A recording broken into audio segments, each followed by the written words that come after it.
मीरा का सारा जीवन पीड़ा का है कि प्रीत ने प्रेम से वादा कर दिया, बिरहा की पीड़ को आधा कर दिया, वाह, आस की जोगन रास खेलती है, मीरा को छुआ तो राधा कर दी।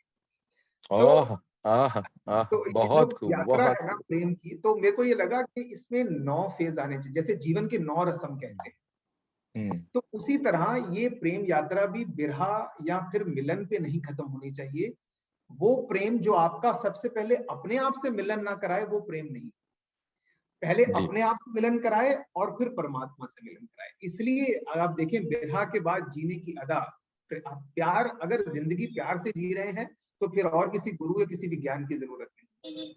फिर उसके ओ, बाद रिश्तों की सच्चाई, और अंत में हम्म, फिर अपनी खोज और सुकून और फिर रूहानियत की। तो मैंने ये 9 रस की यात्रा, जो कि एक आइडियल यात्रा है, कि मुझे लगता है हर प्यार को अगर प्रेम बनना है तो इस यात्रा से गुजरना चाहिए। अरे वाह, वाकई ये फिलॉसफी बहुत ही खूबसूरत डॉक्टर साहब। मतलब आह, मतलब आपने इतना सोचा और इतना इसके ऊपर काम किया, ये तो अपने आप में बहुत खूबसूरत है। इतनी गहराई से सोचने के लिए भी शायद सोचना पड़ेगा। इतना नहीं। खूबसूरत सोच है आपकी। और नहीं, और मैं तो ये मेरे जहन में एक चीज और आ रही थी डॉक्टर साहब, कि कैसे एक डॉक्टर जो कभी शायद हाँ, कई कई फेजेस ऐसे होंगे हुए एक डॉक्टर की लाइफ में जहां पर उसको बहुत सख्त बनना पड़ता होगा, just because of that you have to save your patient, or you have to do something which can be a life saving for your patient because you are a doctor by profession. But when it comes to poetry, how can a doctor become so soft when writing about love, about mahi meet? How it happens? तो मनुज जी, पहली बात तो मैं इन दोनों चीजों में कोई contradiction या विरोधाभास नहीं देखता। ये हमारी कल्चर में ना बहुत बड़ी गलतफहमी है कि जो हार्ड है, जो बाहर से रफ है, वो स्ट्रेंथ का परिचायक है। मैं नहीं मानता, मुझे लगता है इमोशन सबसे बड़ी strength, right? So being emotional is being strong. ठीक। सो जी, बिल्कुल ऐसा नहीं है कि डॉक्टर्स का दिल द्रवित नहीं होता। डॉक्टर होने के लिए भी आपको इमोशनल होना जरूरी है, क्योंकि this is different from other professions, right? So empathy और इमोशनल इंटेलिजेंस जो है, ये मेरी जिंदगी के दो बहुत बड़े पिलर्स हैं, right? So being a physician, being a doctor also, we exercise that. लेकिन उसमें है क्या, आप धीरे धीरे उम्र के साथ, तजुर्बे के साथ उस इमोशनैलिटी को अपनी स्ट्रेंथ बना लेते हैं। उसमें बहते नहीं है, उसमें रहते हैं लेकिन बहते नहीं। मैं पढ़ रहा था कहीं पे कि आपने लिखा कि like parents wanted you to become doctor, so you तो लेकिन आप क्या बनना चाहते थे? कभी कुछ गोल था? अगर अगर डॉक्टर नहीं होते तो क्या होते आप कभी? मुझे इस समय आईपीएल में देख रहे होते, दुबई में खेलते हुए। ओ, तो अरे मैंने, वाह। मेरी जिंदगी के दो सबसे बड़े पैशन ही पहले क्रिकेट रहा जी। पहले 17-18 साल जितना कुछ हो सकता जी, था सब कुछ किया, घर से भागने तक का भी किया क्रिकेटर बनने के लिए। अ, आहा। तो वो एक अपने आप में एक प्रेम कहानी है जो बिरहा पे खत्म हो गई। लेकिन लेकिन उसके बाद पोइट्री जो पैशन है वो उससे वही रहा। लेकिन अगर मुझे दोबारा जीने का मौका मिले तो जरूर क्रिकेटर तो मैं जरूर बनना आ, चाहूंगा। ये तो we can say that every Indian has a dream to become a cricketer. और बिल्कुल। आपको मैं अगर अपनी बात बताऊं, आप तो सुन करके इतना हंसेंगे, और मतलब आप कहीं ना कहीं मुझे ये कहेंगे कि ये बेवकूफी भी करी मैंने। मैं I was when I cleared my 12th, I sat for NDA examination, और मेरा एनडीए क्लियर हुआ और मेडिकल तक बात आई। और आई रिमेम्बर कि वो 22 जून की बात थी, कि जब ओके। मेरे को मेडिकल टेस्ट देने के लिए जाना था, और मुझे कहीं गलती से ये लगा कि इट वाज 23rd। ओके। और और मैंने क्या किया, and there was a tournament going on, हम लोगों का क्रिकेट टूर्नामेंट। तो I am a spinner, and I do good bats, मतलब आई डू, मतलब उस समय तो खैर बैटिंग करते ही थे अच्छी खासी। तो मैं चला गया टूर्नामेंट खेलने के लिए। When I came back from my tournament to home, and my mother asked me, अच्छा मेडिकल कैसा गया? मैंने कहा वो तो कल है। एंड यू वोंट बिलीव कि जो थप्पड़ मेरे मुंह के ऊपर उस समय पड़ा मेरी माँ का, कि you have spoiled your entire career. आज तुम्हारा एनडीए का मेडिकल था, तुम कुछ समय के बाद लेफ्टिनेंट हो जाते। तो मेरे को क्रिकेट से ये भी यादें जुड़ी है कि किस तरीके से क्रिकेट के पैशन में आई लेफ्ट माय आर्मी। तो ऐसे ऐसे कई इंस्टेंसेस हुए, लेकिन you have chosen a good career sir.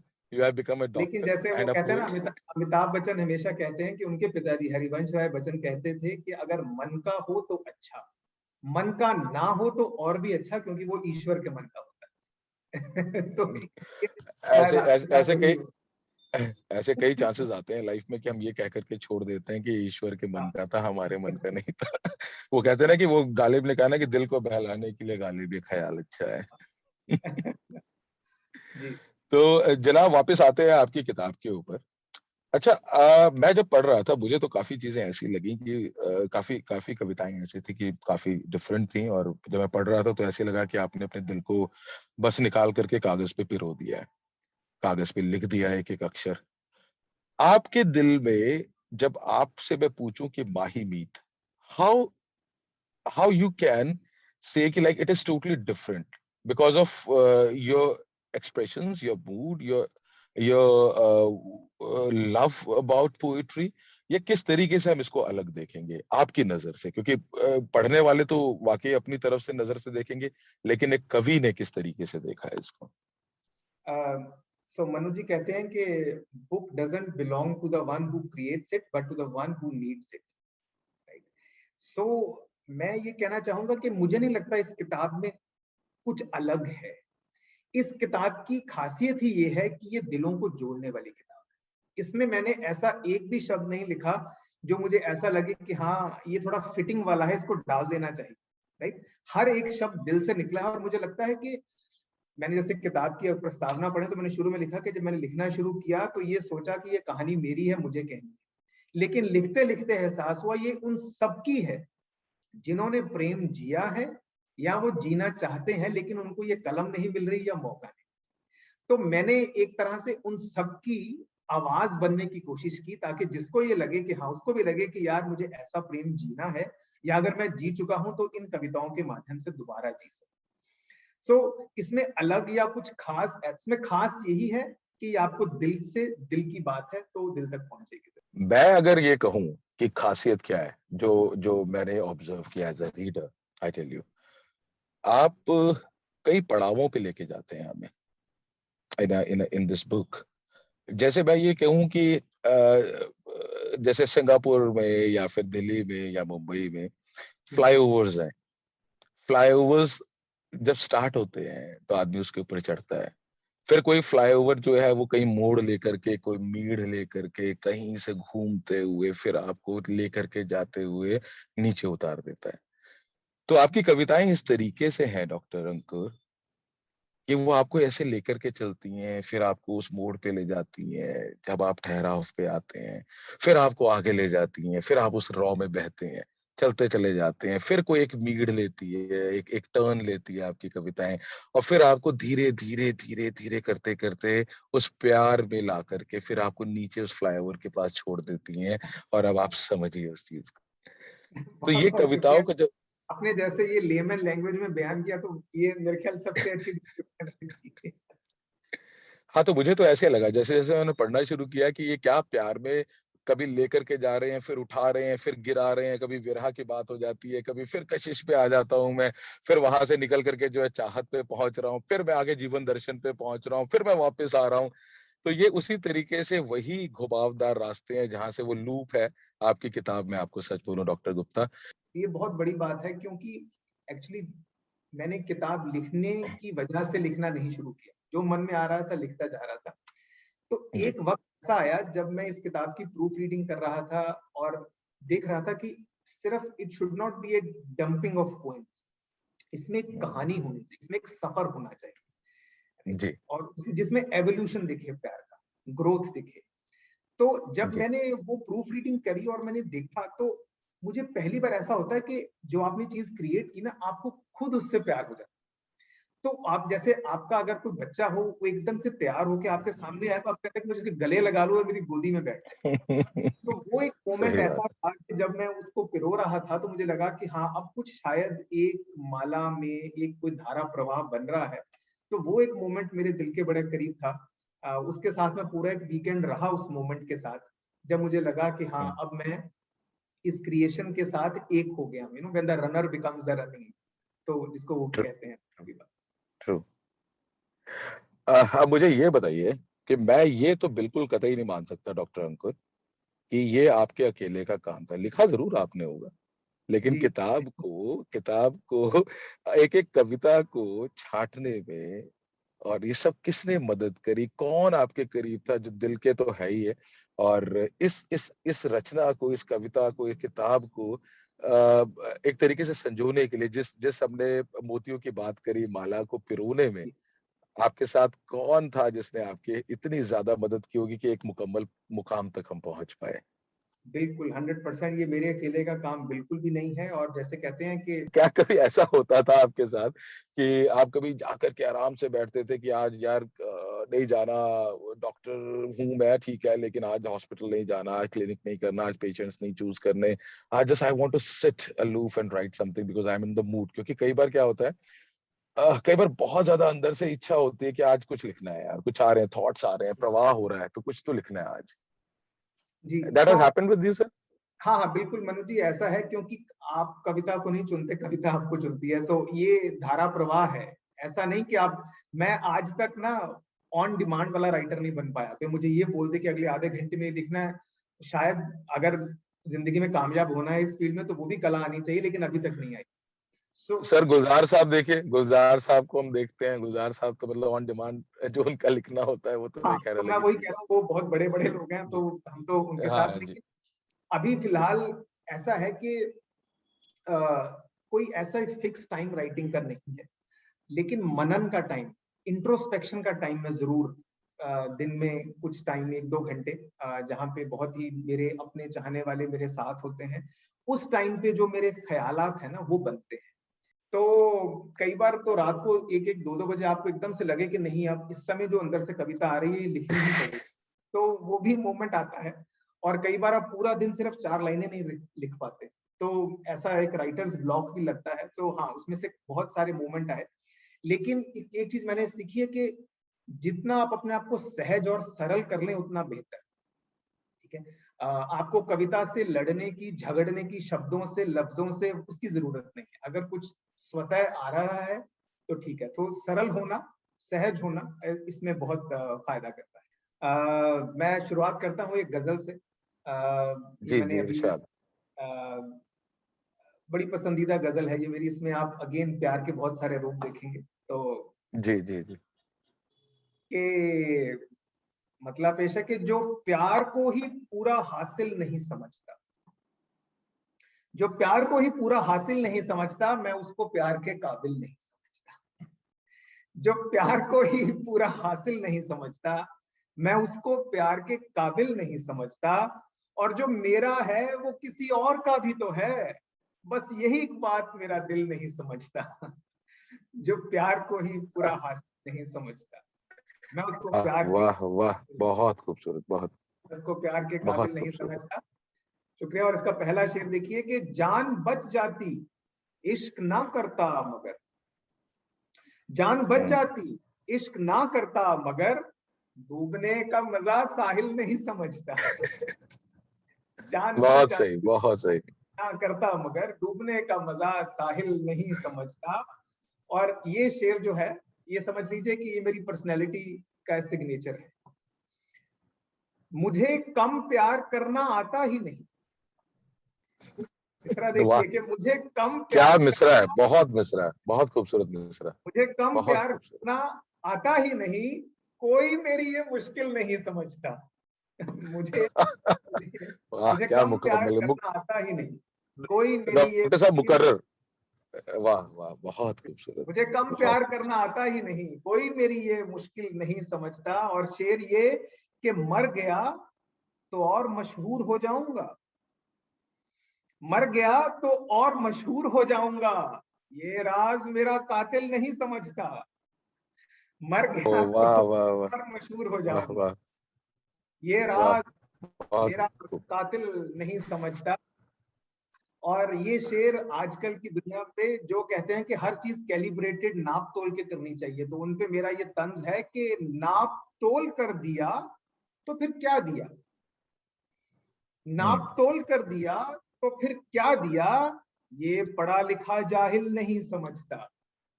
अरे नाप वाह तोल वाह कर दिया तो फिर वाह क्या दिया, ये पढ़ा वाह लिखा जाहिल नहीं समझता। और ये शेर देखिए कि मेरा हाल देख सब तेरा हाल पूछेंगे, वाह मेरा हाल वाह देख सब तेरा वाह। हाल पूछेंगे, कैसे चला जाऊं महफिल नहीं समझता। मेरा हाल देख बहुत खूबसूरत, सब बहुत तेरा खूबसूरत, हाल बहुत पूछेंगे, कैसे चला जाऊं महफिल नहीं समझता। और इस गजल का आखिरी शेर के उसे ना मोहब्बत मतलब करनी आई ना इबादत, वाह। उसे ना मोहब्बत करनी आई ना इबादत, जो यार को खुदा के मुकाबिल नहीं समझता। जो ओह हर ओह कोई खुदा ओह, हासिल बहुत नहीं खूब। समझता, मैं उसको प्यार के वाह, काबिल नहीं समझता। बहुत खूबसूरत, बहुत खूबसूरत, बहुत खूबसूरत, बहुत सुंदर। तो शुक्रिया। अब ये तो मैं इस बात से पूरा का पूरा मुतासिर हूँ कि ये किताब जब आपकी शाये होएगी और जहां जब मार्केट में आएगी वो तो वाकई जो है मकबूल होनी ही है, क्योंकि बहुत ही खूबसूरत आशार हैं आपके। और मैं हमेशा ये कहता हूँ और ये मानता भी हूँ कि आशार जो भी है, जो भी हम लिखते हैं, जो भी एक कवि लिखता है, वो शायद उसका एक अपना फलसफा है। पढ़ने वाला उसके आशार को पढ़ के उसकी रूहानियत, उसकी रूमानियत को समझता है। जी तो आपके आपके जो आशार है, मुझे लगता है कि जब वो लोग पढ़ेंगे तो वो आपको उस नजरिए से देखेंगे। और ये नजरिया जो है मेरे ख्याल से यही काबिल तारीफ होता है एक पोइट के लिए, एक कवि के लिए। तो मैं ये सोच रहा था कि क्या वाकई, क्योंकि ये कोई ये एक हफ्ते का प्रोसेस तो नहीं रहा होगा। आप बताइए कितना लंबा सफर था ये माही मीत को पब्लिश करना, ये सोचना, इसके बारे में ख्याल भी आना कि एक किताब शाये की जाए और किताब लोगों तक पहुंचाई जाए, जो ख्याल है आपके उनको पहुंचाया जाए। तो मुझे ये बड़ा मतलब I am very curious to know this thing कि आप ये सफर कितना लंबा था, मतलब माही मीत के इस प्रोसेस को कंप्लीट करने का। ये कैसे ख्वाब आया, कैसे सोचा, कितना वक्त लगा, और क्या कोई ऐसे इंसिडेंसेस बीच में हुए, इंस्टेंसेस हुए कि आपको लगा अरे यार ये तो बड़ी खूबसूरत चीज हो गई, कोई याद ऐसी? क्योंकि ये लंबी जर्नी है, छोटी जर्नी तो नहीं होगी बिल्कुल जी भी। जी। सो मनोज जी, ऐसा कहते हैं ना कि हमेशा मुंह से अच्छा बोलना चाहिए, क्योंकि पता नहीं होता कि कब सरस्वती बैठी हो आपके मुंह पे, राइट। सो मैंने पिछले साल ऐसे ही, जैसे ना आपस में बात कर रहे हैं, तो मैंने कहा यार 2021 में किताब छापनी है, ऐसे बोल दिया कि अरे वाह 2021 में वाह किताब। हाँ। वाह वाह। हाँ, तो लिख तो मैं काफी देर से रहा हूँ, 12-13 साल की उम्र जी से जी लिख रहा जी हूँ, डायरीज में जी लिखते थे। हुआ ऐसा कि जी पिछले 2 साल में because of Covid and everything वक्त मिला, अपने जी साथ वक्त मिला, अपनों के साथ वक्त मिला। तो उसमें ये हुआ कि मैंने प्यार, रूहानियत, स्पिरिचुअलिटी, इसके बारे में काफी पढ़ा। और जी कुछ अपने ऐसे अधपके ख्याल होते हैं, जब आप किसी और के ख्याल में वो ख्याल पढ़ते हैं तो लगता है कि यार मेरे जैसे और भी पागल हैं, राइट। तो आपके अपने जो हैं, वो थोड़े सॉलिडिफाई होते पागल हैं, है। आपको यकीन आ जाता है कि हाँ, जो I am not an odd man out. तो हाँ जी। मुझे ये लगा कि किताब बहुत बड़ा माध्यम है कि आप, फिर वो आपके तक सीमित नहीं रह जाता। तो फिर मुझे ये लगा कि जो मैंने पिछले 2 साल में लिखा, तो इस साल के शुरू में मुझे लगा कि हाँ, अब शायद वो वक्त आ गया कि अब ये जिसके लिए किताब है उस तक पहुंचाने का वक्त आ गया। तब मुझे लगा कि जी इस साल के शुरू में कि अब ये किताब बननी चाहिए। किताब का एक्चुअल काम शुरू वाकई। की पहले हफ्ते जुलाई से। मैंने चांदनी जी को जुलाई के पहले हफ्ते में फोन किया और उनको मैंने बोला था कि मुझे अक्टूबर में किताब रिलीज करनी है। हम्म। अक्टूबर का एक सिग्निफिकेंस है, क्योंकि जो मेरा नाम है, मैं पेन नेम रूह साकिब लिखता हूँ, उसकी कहानी है अरे हाँ, रूह। मैं I am sorry, sorry doctor साहब, I am sorry to interrupt you. ये माजरत चाहूंगा, मैं बहुत बड़ी माजरत है कि मैंने आपको बीच में रोका है। लेकिन ये हाँ मेरे से जी। रह गया था। ये मुझे बताइए कि ये तखल्लुस जो है आपका, वो कहाँ से आया, कैसे आया, उसकी कहानी क्या है इस तखल्लुस के पीछे?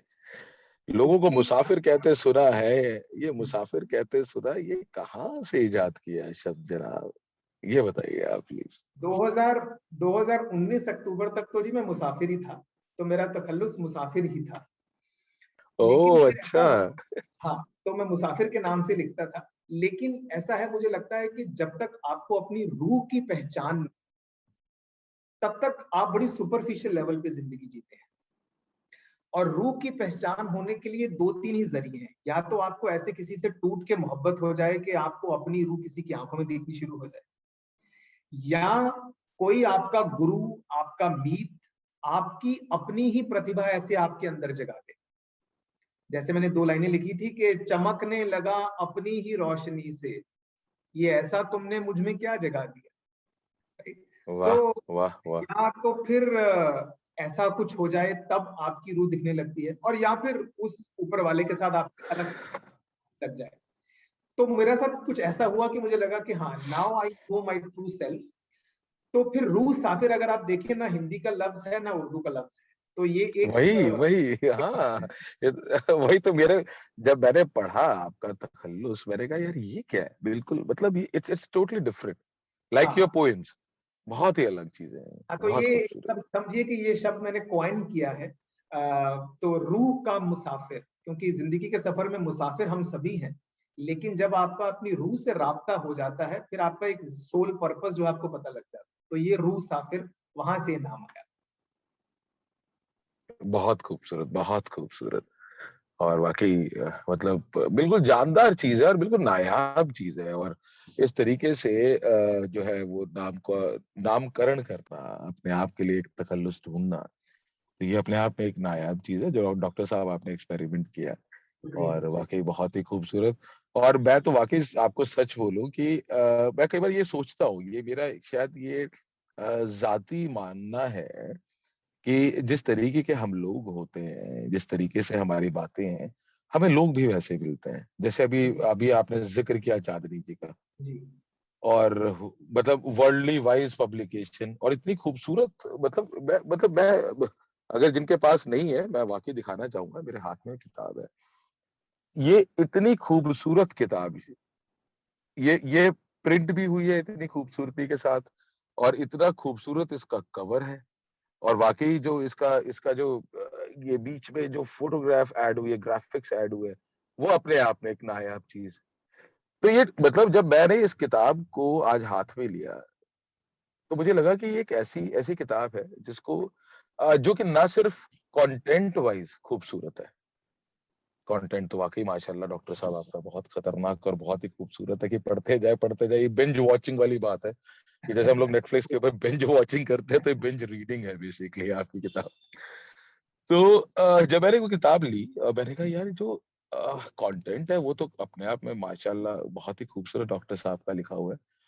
और उसकी खूबसूरती, देखिए कोई भी किताब का उन्वान, क्योंकि कहते हैं ना कि समटाइम्स लाइक वी से कि like people pick up a book with the cover page as well, like when right. like they see like the face is beautiful, then they sometimes think that book is also beautiful. जी So आपने ना सिर्फ जो है वो content पे काम किया, बल्कि इसके इसके जो है वो कवर पेज पे भी काम किया। मुझे लगता है बहुत काम हुआ होगा, ये एकदम से एक दिन में ये ओके होने वाली चीज नहीं थी, क्योंकि बहुत खूबसूरत जो है रिजल्ट निकल के आया हुआ है इसका। नहीं, तो बिल्कुल इसका मतलब पूरा कितना क्रेडिट चांदनी जी और उनकी टीम को जाता है जी। इसके बहुत सारे 8 से 10 रशेस बने कवर पेज के। अच्छा। जी मोटा जी। मोटा जो डिजाइन था वो मेरे दिमाग में था कि मुझे ये पिक्चर जरूर लानी थी। इस पिक्चर का बहुत बड़ा सिग्निफिकेंस है। दिस पिक्चर बताएं सिग्निफाई बताएं डॉक्टर साहब। ये this is a picture of soulmates. अगर आप देखें, इसके हम्म। कुछ खासियत है। They are not merging into each other, उनकी अपनी इंडिविजुअलिटी। मैं हमारे सारे श्रोताओं को ये दिखाना चाहता हूँ, because we are on Zoom. ये देखिए, ये इस पिक्चर की बात हो रही है, देखिए दे आर सोलमेट। जी जी, आप डॉक्टर साहब आगे कहें। ये soulmates who are intimately joined but still not merging into each other, अपनी इंडिविजुअलिटी उन्होंने नहीं खोई। सामने से वाह। रोशनी है which is a sign of blessing and growth, और अपने अपने पंख भी हैं कि हमारा जी। अपना अपना आकाश भी है, अपनी उड़ान भी करेंगे, और जब थक के बैठ जाएंगे तो फिर एक दूसरे के साए में बैठ भी सकते हैं। तो एक ये वाह, मेरा ब्रॉड कॉन्सेप्ट था कि दो लोगों के प्यार में, बहुत खूबसूरत, जैसे बहुत खूबसूरत। खलील जिब्रान ने कहा है कि to merge into each other, right. जी। आप आप मंदिर के दो पिलर्स की तरह हो सकते हैं, साथ खड़े हैं, you don't have to necessarily become one, right? लेकिन वाह। फिर भी एक दूसरे में कैसे रह सकते हैं, तो ये ब्रॉड आइडिया था। लेकिन फिर थैंक्स टू चांदी जी एंड हर टीम, पहले हमने ब्लैक कवर सोचा, फिर इसको व्हाइट और फिर ऑफ व्हाइट, सो बहुत सारे इसके कॉम्बिनेशन बने। I really them to the limit, but I think kudos to her patience. इस किताब में सब कुछ यूनिक लगा मुझे, नाम से लेकर के, कवर पेज से लेकर के, अंदर की प्रिंटिंग लेकर के, और फिर वर्ड्स तो खैर खतरनाक जो आपके हैं, वो खूबसूरत अंदाज में जो आपने बयानबाजी की है, उतार चढ़ाव, वही वो मीढ़े लेकर के आप फ्लाईओवर पे ले गए वो सबको, और नीचे भी उतारना है आपको, तो फिर एंड में जाकर के आप नीचे भी उतारते हो उनको कि भाई आप नीचे भी उतरो, बहुत ऊपर चले गए हो। तो ये खूबसूरती आपके अल्फाजों में है, ये आपके आशार बहुत खूबसूरत है, और मुझे लगता है कि मैं उम्मीद करता हूँ और करूंगा भी कि जितनी ज्यादा ये और पब्लिश हो पाए। अभी तो ये फर्स्ट एडिशन है, मैं तो ये देखना चाहता हूँ इसका जब आप 100th एडिशन लॉन्च करेंगे, और फिर हम लोग साथ बैठ करके जो है गप्पे बिल्कुल, मारेंगे, और पुरानी आज आज और आज के दिन को हम याद करेंगे। बहुत बहुत आप ईश्वर करे आपकी वाणी पे सरस्वती हो सब। अरे मैं, देखिए, क्योंकि क्योंकि देखिए, कवि का दिल हमेशा कवि के लिए प्यार में ही रहता है, कविमय रहता है। तो आप इतने खूबसूरत कवि हैं, इतना खूबसूरत लिखते हैं, तो ये वाकई जो सच बात है कि ये बहुत मैं भी खूबसूरत अंदाज मनु में जी उस आपने दिन लिखा। की वेट करूंगा जब आप कोई एक मेरी कविता इसमें से चुन के, गजल सुन, नज्म चुन के उसको अपनी आवाज में, आपकी माशाल्लाह क्या आवाज है, उस आवाज में अगर आप उसको स्वर दें तो यकीनन स्वर उदय होगा। अभी कुछ सुना दूं आपके आपकी लिखी अरे हुई? क्या पता है, नेकी और पूछ। डॉक्टर अंकुर लिखते हैं, जो खूबसूरत कविता है जो मुझे बहुत ही खूबसूरत लगी। जो भर दे मुझे पूरा सब तेरे में था, ये उन्वान है इस कविता का, ये नाम है इस कविता का। और डॉक्टर अंकुर कहते हैं, कुछ खाली कुछ अधूरा अंधेरे में था, कुछ खाली कुछ अधूरा अंधेरे में था, जो भर दे मुझे पूरा सब तेरे में था। कुछ खाली कुछ अधूरा अंधेरे में था, जो भर दे मुझे पूरा तेरे में था।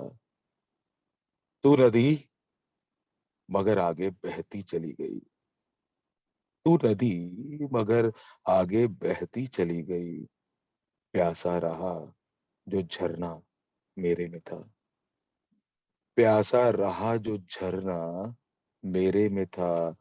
तू नदी मगर आगे बहती चली गई, लूट कर सब मुझे माला माल कर गया, लूट कर सब मुझे माला माल कर गया, हुनर कुछ ऐसा उस लुटेरे में था। वाह।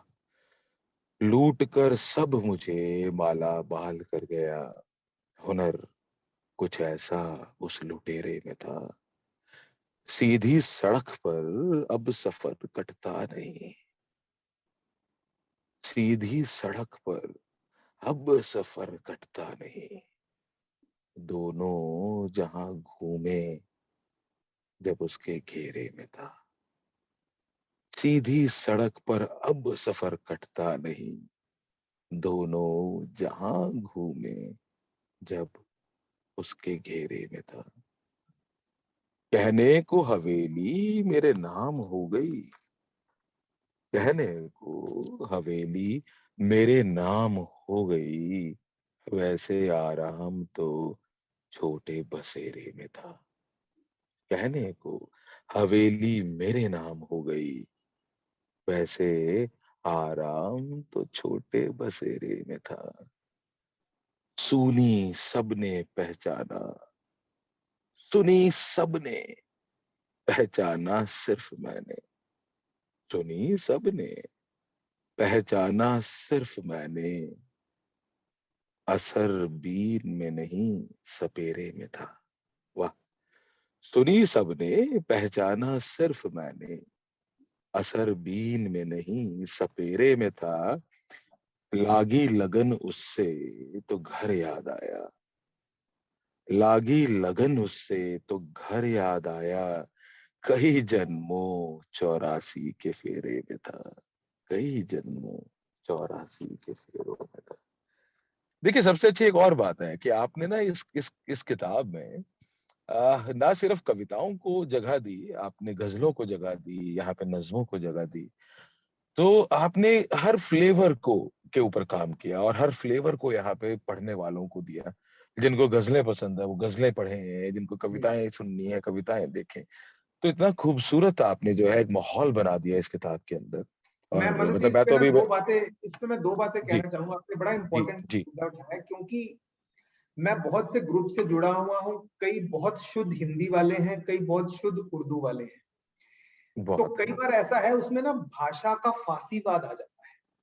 मुझे लगता जी है भाषा जोड़ने का माध्यम, इसमें इतना जी स्ट्रिक्ट नहीं होना चाहिए। और ये मेरी कविताएं ना हिंदी में ना उर्दू में, ये हिंदुस्तान में, राइट। जी तो इस पे, और क्योंकि मुझे पता है कि आजकल बहुत से लोगों को देवनागरी लिपि पढ़ने में भी दिक्कत है, स्पेशली इंडिया के बाहर, इसलिए हमने जी। समय लगाया इस किताब को इंग्लिश रोमन में भी, क्योंकि मैं ये चाहता हूं कि हमारी नई पीढ़ी भी, क्वेश्चन यही होने वाला था कि जब मैं किताब पढ़ रहा था। हाँ हाँ, जी जी जी तो नई पीढ़ी जो है मैं चाहता हूं वो जुड़े। सिर्फ इसलिए क्योंकि हमें हिंदी पढ़नी नहीं आती तो ये किताब ना पढ़े, ऐसा नहीं। क्योंकि ये जो नई है ना हुकअप ब्रेकअप जनरेशन, मैं चाहता हूं इनको जी जी। थोड़ा प्रेम का मतलब समझ आए। तो भाषा उसमें एक रुकावट ना करे, जिनको हिंदी नहीं आती हम्म तो रोमन में भी पढ़ सके। और जहां तक कविताओं और गजलों की बात है, तो इसमें मैंने किताब में 4 लाइनें लिखी हैं कि वो जी। बोली कि कभी तुम्हारी कविता में महकूं, कभी गजल में खुशबू जैसी। अरे वाह। वो बोली कभी तुम्हारी कविता में महकूं, कभी गजल में हम्म। खुशबू जैसी। मैंने कहा बिंदी में तुम हिंदी लगती, बिन बिंदी उर्दू जैसी। पता नहीं आप कितना आपको वक्त मिलता है कि जो नए शायर जो भी मैं तो उनको कहता हूँ कि मशरूमी शायर हैं वो। बरसात होती है तो इनको प्यार का मतलब समझ में आता है, तो मशरूम की तरह उग जाते हैं फिर गायब हो जाते हैं। तो वो इंस्टाग्राम पे आकर के जो भी उनको समझ में आता है वो फेंक के चले जाते हैं वहां पे कूड़ा, और हमें सुनना पड़ जाता है गलती से। तो उनका तो ना तो तलफ्फुज अच्छा, ना उनको पता कि कहाँ कहाँ लगना है, की कहाँ लगना है, छोटी की कहाँ लगनी है, बड़ी की कहाँ लगनी है, कहाँ पर स्त्रीलिंग है कहाँ पुल्लिंग है, किसके बारे में क्या बात कर रहे हो क्या नहीं। तो ये जो आपने बोला ना हुकअप और ब्रेकअप वाली जो जनरेशन है वो शायद इसी चीज में फंस गई है। उनके उनके थॉट्स तो है जी। लेकिन उनके पास शब्दावली नहीं है, शब्दावली। शब्दों की कमी है क्योंकि पढ़ाई नहीं करी, क्योंकि पढ़ा ही नहीं है। देखिए लिखना तब आएगा किसी को जब आप पढ़ोगे, बिल्कुल जब आप बिल्कुल। पढ़ोगे ही नहीं तो लिखोगे कैसे। मैंने बहुत तो सी ये जो शायरी, वसीम बरेलवी साहब, जी राहत इंदौरी, मुनव्वर राना, इनको मैंने इतना सुना। जी तो जी और जी मैंने कहीं राहत इंदौरी साहब कह रहे थे शायरी तब कहना शुरू करो जब अपने अलावा दूसरे शेरों के 7 से 8 हजार शेर आपको आते हैं। तो मैं ये कहना चाहूंगा कि जितने भी लोग हमारे साथ जुड़े हुए हैं और जितने भी लोग हमारे साथ अभी हैं, वो ना केवल इस किताब को पढ़ें, ये तो जरूरी है ही है, इसको लेना, इसको पढ़ना, इसको समझना, और दूसरी बात इसको खरीदिएगा, फ्री में डॉक्टर अंकुर से मत मांगिएगा, क्योंकि बहुत मेहनत लगी है, बहुत मेहनत लगी है, बहुत मेहनत लगी है। डॉक्टर अंकुर की तो जो लगी है वो लगी है, एक पब्लिकेशन की भी मेहनत है पीछे, वर्डली वाइस ने काम किया है बहुत ज्यादा। तो जरूर आप जो है इस चीज के अंदर पूरा वो करें सहयोग सभी लोग। और ना केवल आप सिर्फ इस किताब को पढ़ें लेकर के, बल्कि आप लोग जुड़ें डॉक्टर अंकुर के साथ और चांदनी जी के साथ। और क्योंकि डॉक्टर अंकुर जो है वो एक ऐसे कवि हैं कि सिर्फ किताब लिखने के बाद मेरे ख्याल से तो शांत होने नहीं वाले हैं। या doctor Ankur, do we have any other plans after this book? Are we going to do something different? इसमें 2 लाइनें किसी ने कही कि किसी शायर से आप उसके राज ना पूछो, वो कल खुद लिख देगा, बस आज ना पूछो। आज ना पूछो। तो मैं वही सभी लोगों को बोल रहा हूँ जितने लोग हमारे साथ जुड़े हुए हैं, मैं उनको बस ये कहना चाहूंगा कि डॉक्टर अंकुर को बिल्कुल फॉलो कीजिए, जिस जिस प्लेटफॉर्म पे आप डॉक्टर अंकुर को फॉलो कर सकते हैं, so that you keep on reading him. मैं जितना इनको जान पाया हूँ आज, आज की मुलाकात के बाद, he is a very soft person. क्योंकि कविताओं से तो मुझे समझ में आ ही गया था कि is a very soft hearted person, but when he speaks he is such a lovely person. और मुझे नहीं लगता कि कभी आवाज भी ऊंची होती होगी इनकी, बहुत खूबसूरत इंसान है, बहुत खूबसूरत लिखते हैं, क्योंकि जो कवि दिल रखता है वो खूबसूरत इंसान रहता ही है वो। और चांदनी जी हैं, चांदनी जी मुझे आप दिखाई नहीं दे रही, प्लीज आप आइए, देखिए कहाँ हैं आप, क्योंकि मैं चाहता हूँ चांदनी जी भी कुछ कहें यार, मतलब। नहीं, थैंक यू मनोज जी, आज आप हमारे साथ में थे। एंड मैंने अंकुर जी को तो पहले भी ये चीज कही है कि उनकी पोइट्री मुझे वाकई में बहुत एकदम दिल से मुझे बहुत पसंद आई। मैं दो दो जी लाइनें जोड़ने की हिम्मत कर लेती हूँ, बट आप लोगों का लेवल इज समथिंग एल्स। आप जिन इंस्टाग्राम वाले पोएट्स की बात कर रहे थे उसमें से एक मैं हूँ। नहीं नहीं नहीं नहीं चांदनी जी, मैंने आपको पढ़ा है, और आप वो लोगों में से नहीं है कि तुम मुझे छोड़ के चली गई, मेरी माँ मेरे पास है। तो ऐसा नहीं है, मतलब ऐसे लोग भी कहते हैं कि तुम मुझे छोड़ के चली गई, कोई बात नहीं, मेरी माँ मेरे पास है। तो ये लोग इनको इसको भी पोइट्री बोलते हैं। सो खैर, लेकिन मैं इस चीज के लिए आपको कहना चाह रहा था, दाद देना चाह रहा था, मैं आपको सच बताऊं, जैसे डॉक्टर अंकुर ने भी आपको आपके लिए बोला कि वाकई बहुत ही खूबसूरत किताब जो है आपने पब्लिश करी है, बहुत ही खूबसूरत ये किताब शाये हुई है। इसका वाकई कवर पेज जो है, जैसे अंकुर ने बोला, डॉक्टर साहब कह रहे थे कि आप लोगों की मेहनत थी, आप लोगों की टीम की मेहनत थी। ये वाकई बहुत खूबसूरत किताब है, और printing quality is very nice, and the way you have portrait that, बहुत खूबसूरत जी। बुक, ये इसका बैक कवर है, इसमें डॉक्टर अंकुर की फोटोग्राफ है। एंड जब आप लोग इसको परचेज करेंगे तो यहाँ पर इनके बारे में सब जानकारी है जो आप देख सकते हैं उनकी फोटोग्राफ के साथ में। जी तो सबसे जी रिक्वेस्ट है, ये बुक अभी हमारे पास अमेजोन पर है, फ्लिपकार्ट पर ये आप में आप प्री ऑर्डर कर सकते हैं। और उसके अलावा बुक स्टोर्स तक ये पहुंचेगी। और डॉक्टर अंकुर के जो फ्रेंड्स और जो पसंद करने वाले हैं उनकी पोइट्री जो सिंगापुर में है, उन सबके लिए ये बुक जल्दी ही सिंगापुर में अवेलेबल होगी। और हमारे पास एक वेबसाइट है, आप उससे ले पाएंगे। वो सब लिंक्स मैं आपके साथ शेयर कर लूंगी। आप हमारा सोशल मीडिया अगर फॉलो कर रहे हैं तो वहां पर आपको सब जानकारी रेगुलर मिलती रहेगी। और बाकी डॉक्टर अंकुर की जो ऑथर कॉपीज है वो मैं जल्दी भिजवाऊंगी आपके पास में। तो आप वो देख सकते हैं। और मैं आपकी बिल्कुल फोटोग्राफ चाहती हूँ एक, जिसमें आप अपनी किताब के साथ आप कितना खुश हैं, वो एक फोटोग्राफ चाहिए आपकी हमें।